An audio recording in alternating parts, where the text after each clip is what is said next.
It's great to be in the SEC. You're listening to the SEC Recap Podcast, back with another bowl preview, this time the Orange Bowl, the orangest of Orange Bowls, the Tennessee Volunteers versus the Clemson Tigers. I'm going to give you the full preview, breakdown, and score prediction. You're listening to the SEC Recap Podcast.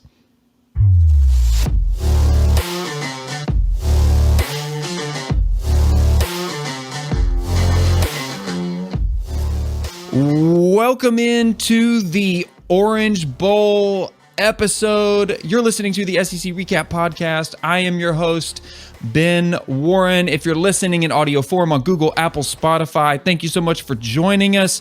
Don't hit pause. Don't hit stop. Go and leave a rating and review. It helps me out a ton. It helps me grow the show. And if you're back on YouTube, I got to say a couple things real quick. It's now December 26th when I'm recording this. On December 23rd, which was my birthday, by the way, I hit 50 subs here on this channel. And I sent out a big thank you on YouTube and Twitter. And I said, I appreciate you guys. Today, on December 26th, by the time I sat down to record this, I am at 99 subscribers. I don't know how that happened. That South Carolina Notre Dame video has been blowing up. But I am now one subscriber shy of 100. So if I haven't hit that Hundy mark by the time you're watching this video, smash that thumbs up, sub to the channel. I just can't express my appreciation enough to all of you for the positive feedback I've been getting on these videos, on the show in general. You guys have just been amazing. I love the support. I love engaging. I love seeing your scores, your predictions. It's all phenomenal. So I wanted to get that out of the way. The last 3, 4, 5 days of this podcast have been unreal, and that is all thanks to you guys. Now, I know why you're here. It's to talk about Tennessee Clemson in the Orange Bowl. If you're watching on YouTube, you can see I am decked out in my Tennessee gear. I've got my orange on. I'm a Tennessee fan. That's my home team. I'm an alumni. I try to be as impartial as I can when I'm talking about other teams and doing other previews, but it's hard for me not to be a little bit biased when I'm talking about my Tennessee Vols. So I've got my orange on. I've got my drink here ready to go in my Vols orange koozie. And I've even got my old pal Smokey here sitting alongside me. He's going to be helping me out and supporting me through this episode. Guys, no more wasting time. Let's dive in. Tennessee versus Clemson, the Orange Bowl. This is December 30th, 7:30 p.m. Eastern Time in Miami, Florida. We have the number 6 Tennessee Volunteers getting a slice of the number 7 Clemson Tigers in the most Orange Bowl the college football gods could bless us with. Now, when making the preview graphic for this matchup, let me maximize this here on YouTube. I love this one. It's my favorite one I've done so far. I was experimenting with each team's alternate colors because I just thought initially the orange on orange wasn't going to work for a preview graphic, for a thumbnail graphic. So I was looking at Clemson's regalia purple and Tennessee's smoky gray. And the reason is, in my personal experience as a fan of a team of orange seems to be a polarizing color, far more than other hues in the college football spectrum. As a Tennessee fan, I have come to learn that people either love the orange or they absolutely despise it. I'm not sure if Clemson fans experience the same reaction within the state of South Carolina, but even in the state of Tennessee, let me tell you, there are many people who simply cannot stand this color orange. But this video ain't for folks who hate orange. This video, this game, this bowl matchup is especially for people who love orange. So I did away with the alternate color palettes. I simply leaned into all of that orange. Orange on orange on orange on orange. And I love the final product. I love the way the graphic came out. If you want to save it, if you like it, if you want to copy it, you can check out the article. That link is in the description. I paste that right at the top of my article for the preview graphic. So you can save it, share it, do whatever you want. It's just so vibrant and alive. It represents the atmosphere that will be in this game. 2 top 10 programs from the American Southeast with so much history, 2 fan bases with so much pride and passion for their programs. This one is for people who bleed orange through the good times and the bad times. Tennessee Volunteers, Clemson Tigers, man, I cannot wait to see that stadium packed with the best color in college football. Orange, you glad you tuned in for this episode? All right, let's look at the stats. As always, I love to start with the offense. Let me maximize this for you guys. As I always say, you can get these graphics in my article. Just click on the link in the episode description, whether you're on the podcast or whether you're here on YouTube. You can save these, share these. I do these for free for you guys always. Okay, Tennessee Vols. Red hot offense all season. They are still coming into this game with the number 1 offense in the country. 47.3 points per game, 538 total yards per game. They have the number 3 passing offense by the stats, 332 passing yards per game, 35 patties. That's passing tutties, passing touchdowns, if you're unfamiliar or new to my verbiage. The number 3 passing attack. The number 18 rushing attack, 206 rushing yards per game, 39 ruddies. That's rushing tutties on the season. Clemson, meanwhile, a very good offense as well. I know they've had some ups and downs at the quarterback position. We're going to talk about all of that here just a little bit later. The number 25 scoring offense in the country, 34.7 points per game, over 400 total yards, 404 to be exact. They have the number 72 passing offense by yardage, 225 passing yards per game, 24 passing tutties on the year, and the number 46 rushing offense by yards, 179 rushing yards per game, 30 rushing tutties. So we're going to talk about personnel. We're going to talk about injuries, opt-outs, transfers, all of that stuff here after we look at the stats. But just by these numbers, I have to give the offensive advantage to Tennessee. We'll see how that shakes out a little differently when we see who's in, who's out of this game. But for now, just by the stats, offensive advantage goes to Tennessee. Let's flip it on over and look at the defensive side of the ball. Now, Tennessee's defense has caught so much crap all season, and I'm not going to say all of it is unwarranted. Most of it has been due to the atrocious pass defense. But when you look at them overall as a scoring defense, it might surprise people. They're number 45 in scoring defense. They've given up 23.5 points per game and just under 400 total yards, 399 yards on average a game. Now, what skews this defense is how bad they've been against the pass. Number 127 in the country versus the pass. That is just 4 or 5 spots away from worst in the league. 287 passing yards per game given up. They've given up 21 passing touchdowns.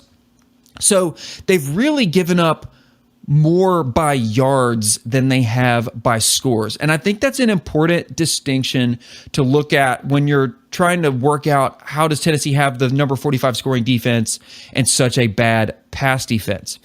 They give up a lot more yards than they do points. But here's one thing that swings that pendulum back the other way. It's that rushing defense. They've been pretty consistently a top 20 rushing defense all season. Just 112 yards given up on the ground. They've allowed 14 rushing tutties on the ground. And Tennessee is +9 in turnover margin. It doesn't feel that way for those of you like me who've watched them all season. You know, they've really lacked in the interception game. It feels like there haven't been a lot of those big turnover plays. There's been some. I'm not going to go through and itemize them all for you guys here. It's not what we're doing. But to see that they're +9 in turnover margin, this defense is getting turnovers. And net, they've gained 9 more turnovers than the offense has committed. They've had few fumbling problems, but you got to remember, Tennessee's quarterbacks, Hendon Hooker, only 2 interceptions on the year. Joe Milton, I know he hasn't played a lot of minutes, but 0 interceptions on the year. Or he might have 1, because I think he threw a Hail Mary in one of the games, and it ended up getting intercepted in the end zone. But I think total only 3 interceptions on the season for those 2 guys. That's really good. I might be wrong on that Hail Mary interception. Don't blast me in the comments. I'm trying to remember this off the top of the dome. Regardless, +9, really, really solid. All right, let's look at Clemson. Very, very good scoring defense. Number 19 in the country. They've allowed just 20.1 points per game to opponents, 331 total yards. They have the number 75 pass defense. So not a terrific, not a game-changing pass defense, but when you compare it to Tennessee, it is magnitudes better. 230 passing yards per game allowed, 18 passing touchdowns allowed on the season. But look at this rushing defense. Number 10 rushing defense. We thought Tennessee's was good at 20. Clemson's top 10 here. Just 101 rushing yards allowed per game. 11 ruddies, that's rushing tutties. Clemson just +1 in turnover margin. So that's not bad. Being positive is always better than being neutral or being negative. But compare the turnover margin to Tennessee, man. +9 to +1. But still, I got to give the statistical advantage here to Clemson. When you look at all the numbers, number 19 scoring defense, by yards, they're giving up fewer yards. Even that turnover margin for Tennessee isn't enough to swing that back the Vols' way. So defensive advantage here goes to Clemson. Offense, giving that edge to Tennessee. Defense, we're going to Clemson here. All right, let's take a look at injuries, opt-outs, and transfers, and we'll start with Tennessee.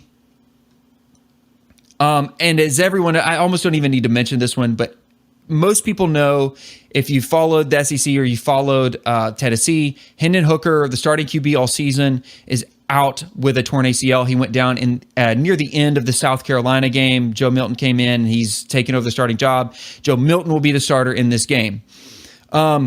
He is the only one I have on the injury list right now. All of this could update in real time before you guys see it. As far as opt-outs go, we did have one late opt-out edition as of yesterday when I was checking. So most people know that Jalen Hyatt and Cedric Tillman have opted out. 2 stud wide receivers. It was Jalen Hyatt's year. Biletnikoff Award winner. The guy went berserk. He was the SEC receiving yards leader by a million miles. I mean, it was like 1,200 something yards, and the next was like 400 yards less. I think it was Antoine Wells. I think it was Juice Wells for South Carolina was second with like 800 something. So Jalen Hyatt just blew the doors off the season, had an amazing year. Thought it would be more of a Cedric Tillman year. He had that unfortunate injury against that dirty game with Akron. I'm not going to rehash that. That really derailed him, but it kind of let Jalen Hyatt come alive in the rest of the season. Those 2 guys out for this game. Also out for this game.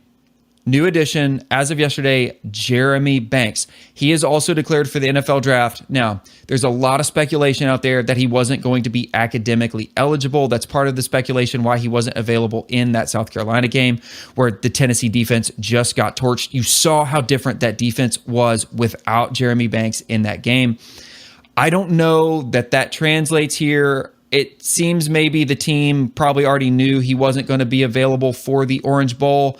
Maybe they've shuffled some things around and have more of a plan in place, and it's not so much a shock to that system.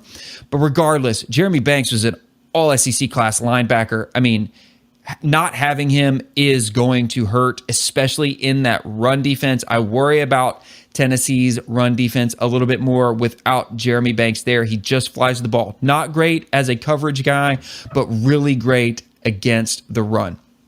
Okay, transfers. Jimmy Callaway is the latest. I think Lenith Whitehead and maybe a couple others earlier on before the end of the season announced that they were going to hit the portal. But Jimmy Callaway, he's played 28 or so snaps, I think, this year. I think a lot of talent there, untapped talent. He was doing some punt return and kickoff return. Just quite couldn't make it onto the field in the role that he wanted to be. So it's looking like he's just wanted to go somewhere else and get some other opportunities.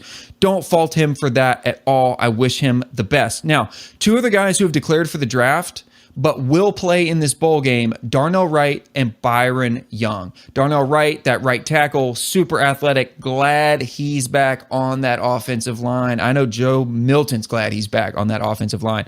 And this defense is certainly glad to have Byron Young back for this bowl game.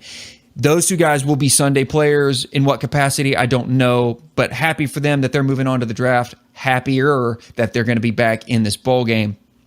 And then finally, worth mentioning here for people who don't follow the SEC, Alex Golesh, the offensive coordinator for the past 2 years at Tennessee, has taken the head coaching job at University of Southern Florida. He will not be coaching in this game, but this is Josh Heupel's offense. I'm not really worried about the play calling. I'm not worried about the scheme. You think that maybe if Alex Golesh had stayed around, he and Josh Heupel really could have scripted some nice stuff against this Clemson defense. But regardless, Josh Heupel is the central cog that keeps that offense spinning. Not worried about it all. Wish Alex Golesh the best. That's Southern Florida. That's a tough job. But if anybody can do it, he can do it. All right, let's look at Clemson. Injuries here. I have wide receiver Bo Collins' shoulder out for the season, and I think that happened a few weeks ago. And then linebacker Trenton Simpson with an ankle injury is out. I'm not sure if he's also declared for the NFL draft. He might have, but regardless, I think due to that injury, he's not available for this bowl game. By the way, guys, I don't follow ACC. I don't follow Big 12. I don't follow Pac-12. I don't follow Big 10. If I've messed up, if you're a Clemson fan and you're watching this and I've messed up these injuries and opt-outs, just let me know in the comments. It's highly probable. I've done it in a couple other of my videos. It's not intentional, I promise. I'm not getting this stuff wrong on purpose.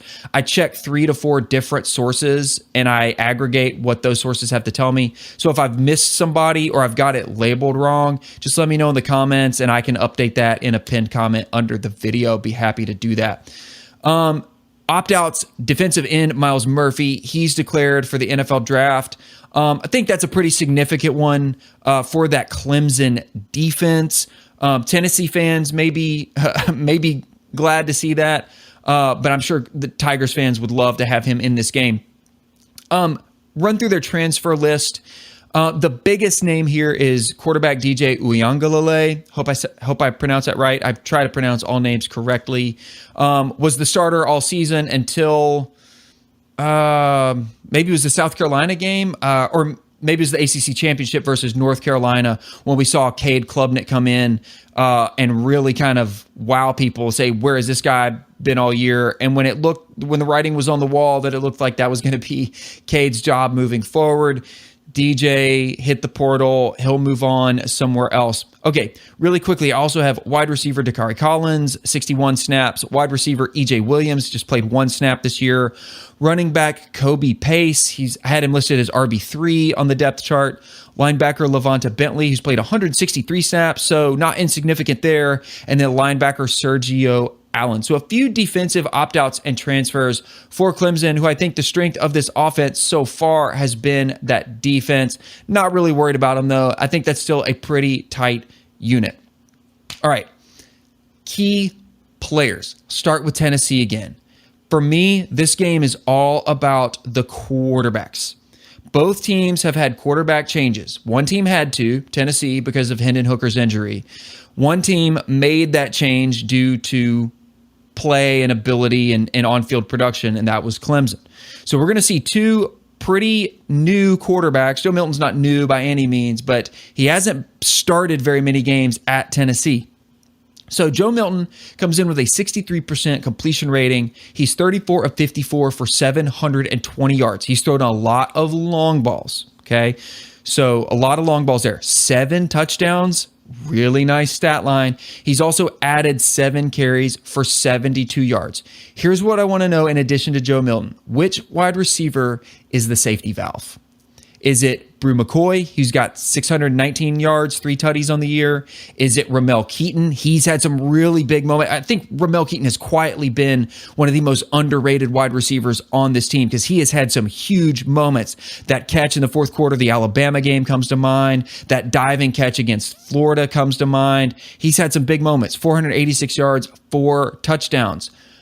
We know that they've already started to use Squirrel White in that Jalen Hyatt type role. He's a speedster. He's a burner. How can they use him in the slot? They get him in space. He's really fast. So I want to see who becomes Joe Milton's go-to safety valve when plays kind of break down and fall apart, as they could against this Clemson defense, who's pretty good at getting to the quarterback. Okay, for Clemson, quarterback Cade Klubnik, 67.4% completion rating. He is 31 of 46 for 377 yards. So he's completed 31 passes. Joe Milton's completed 34. Joe Milton's thrown for 720 yards. Cade Klubnik's thrown for 377. That tells you a lot about these different styles of offense. Tennessee's airing it out a lot. Clemson playing more of a tight passing game. He's got 2 tutties. He's also thrown 1 interception. He's added 22 carries for 88 yards and a touchdown. Not a lot of playing time, so those carries are worth mentioning. Then for Clemson, it's not so much the wide receivers I'm worried about. Or not, worry's not even the right word. I'm interested in.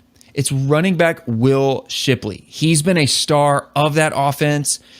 Really, really good player. 193 carries, over 1,100 yards, 15 touchdowns on the year. He's also added 34 receptions and 221 yards. So I expect Shipley to be a big part of what Clemson does in the Orange Bowl.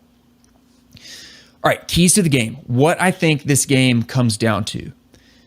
A few things, so bear with me here. This is Tennessee's first New Year's Six Bowl in the college football playoff era. And Clemson has won 2 national championships in that time. Clemson is accustomed to playing on big stages, while Tennessee is sort of relearning how to be in the spotlight. Tennessee's offense is just not going to be the same without Hendon Hooker and without Hyatt and without Tillman. It's just not going to be the same. There's no way around that. It doesn't mean that it can't or won't be effective, but I think the especially optimistic Vols out there should approach this game with tempered expectations. Any Josh Heupel offense is certainly capable of scoring 40-plus points a game against a given opponent. But I don't think that should be the expectation here. I know for a fact Tennessee's coaching staff and players believe in Joe Milton as the QB. I've heard a lot of that from that locker room. There is a reason he was named the starter 2 years ago. There is massive, massive upside, untapped potential there. And I expect them, really I do, I expect them to turn him loose in that game with the showcase of young offensive talent that has already flashed this year. Squirrel White comes to mind. Now, for Clemson, Cade Klubnik threw for 279 yards and a touchdown against North Carolina in the ACC Championship. He also ran for 30 yards and a touchdown. He's got a ton of talent, and Tennessee's defense has a habit of making every quarterback they face look like a Heisman candidate. Vols out there, you know exactly what I'm talking about, okay? I know Clemson fans are looking at Tennessee's pass defense and licking their chops. If Klubnik and the Tigers offense did that to the Tar Heels number 121 ranked pass defense, well, surely they can repeat that against the Vols 127 ranked pass defense, right? Well, maybe. But there's some major statistical differences between North Carolina and UT, and I want to point those out real quick. Tennessee's scoring defense is number 45. North Carolina's is number 105. Big difference in total scoring defense. Tennessee's rush defense is number 20. North Carolina's is 82. Tennessee's rush defense by touchdowns allowed is number 40. North Carolina's is number 115. Now, it's fair to say that Tennessee takes a hit in rush defense without Jeremy Banks, but not 60 or 70 spots, okay? Not 60 or 70 spots. Tennessee is +9 in turnover margin. North Carolina is -1. So Overall, even defensively, Tennessee is a much better team than that North Carolina squad that Clemson saw in the ACC Championship. Just as Tennessee shouldn't expect their offense to roll the same minus those key personnel, Clemson should not expect the same performance against Tennessee that they had against the Tar Heels. Just like Vols need to temper their expectations about this offense, I think Clemson fans, you might want to temper expectations when comparing Tennessee's defense to North Carolina's defense. I think Tennessee is going to play you a little tougher than North Carolina did. My fingers are crossed that's the case anyway. Tennessee and Clemson are both top 10 in red zone offense. Tennessee is number 6 at 93%, and Clemson is number 2 at 96%. So these are both good red zone offenses. Tennessee is actually better in red zone defense. And if I just showed you those defensive stats, you might not believe me. Let me flip it back over here really fast. And I know I'm running long on this video, guys. I just can't help it. When I talk about the Vols, I want to talk about the Vols for hours. So when I just show you these defensive stats, and then I told you that Tennessee is better in red zone defense, Tennessee is number 24 at 77%, and Clemson is number 48 in red zone defense, allowing 81% of attempts. You might not believe me, but here we are. That's the case. Both teams are tied for 10th in fourth down conversion rate at 66%. But here's the difference. Clemson is just 6 of 9. Nice, right? On fourth down attempts, while Tennessee is 22 of 33. So Tennessee's attempted a lot more fourth downs. That is a go for it on fourth down type of offense. Clemson is not, okay? Clemson is much better at getting to the quarterback. They've got 40 sacks on the year.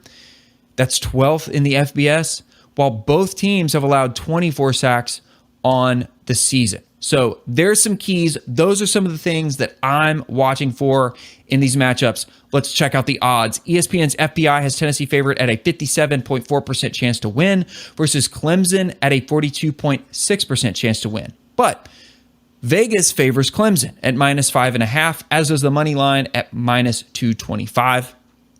The over-under at the time I'm recording is 63 and a hook, with team totals for Tennessee at 28.2 and Clemson for 34.9. So for some reason, computers like Tennessee, and I think a lot of that has to do with the numbers that Hooker and Hyatt put up over the course of the season, while Vegas likes Clemson. So I think the computers are looking at those stats while odd makers are factoring in to what degree available and unavailable personnel affect the outcome of this game. When I look at the opt-outs for Tennessee, their vulnerabilities on defense, it's kind of hard for me to feel most optimistic about the Vols in this game. Tennessee would need to take really good care of the ball and capitalize on a turnover or two on defense. Tennessee plays best when they jump out to a really fast lead and then are able to just run the ball at tempo with that threat of hitting you over the top if they catch the defense out of place. That's when you see that offense at its best. I don't know if they get afforded that opportunity. I trust Josh Heupel to have some things scripted against Dabo, but Dabo also has a lot more time to prepare for Tennessee than any team has all season. If Tennessee gets a fast lead, I think the Vols can hang on to it and close this game out. If they don't, and they're just playing catch up, I like Clemson's chances in this game.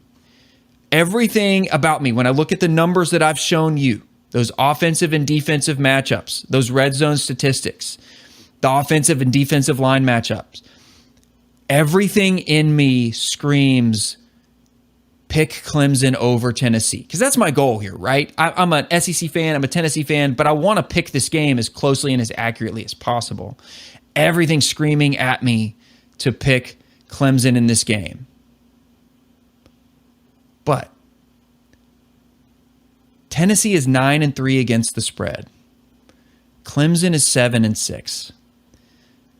5.5 points might be too many to give a Josh Heupel offense on a sunny, neutral field in Miami. Their defense is going to need some stops. Like, they're going to need stops. If they can get them, and that offense goes over 30, I like Tennessee. So give me Clemson 31. Smokey's telling me something. Clemson 31, Tennessee 35. The Vols get it done. Vols win their first New Year's Six Bowl in the college football playoff era. They shut up a little bit of that Dabo Swinney smoke, and they get some bragging rights in the Southeast. I'm sticking with my Vols in this one. I haven't picked against them all season, and I've only lost twice. So I'll take my chances and roll the dice with one more. How about them apples? Guys, actually, I should say, how about them oranges? Thank you so much for tuning in to the SEC Recap Podcast. Don't forget to follow me on Twitter at SEC Recap. And if you've liked this, sub to the channel, like this video, smash that thumbs up, leave your final score and your prediction in the comments. I love seeing those, and I try to engage with each and every single one. Thank you so much. I don't know if I'm going to get many more of these out before all of the bowl games this weekend, but regardless, hope you've enjoyed this one. Hope all my Vols fans out there know that I am with you this weekend in this bowl game. I want to beat Clemson so bad. Ladies and gentlemen, I hope you've had a Merry Christmas, Happy Holidays, and a great New Year. We still got college football taking us into 2023. I will catch you on the next one right here. Can't wait to see you on the SEC Recap Podcast.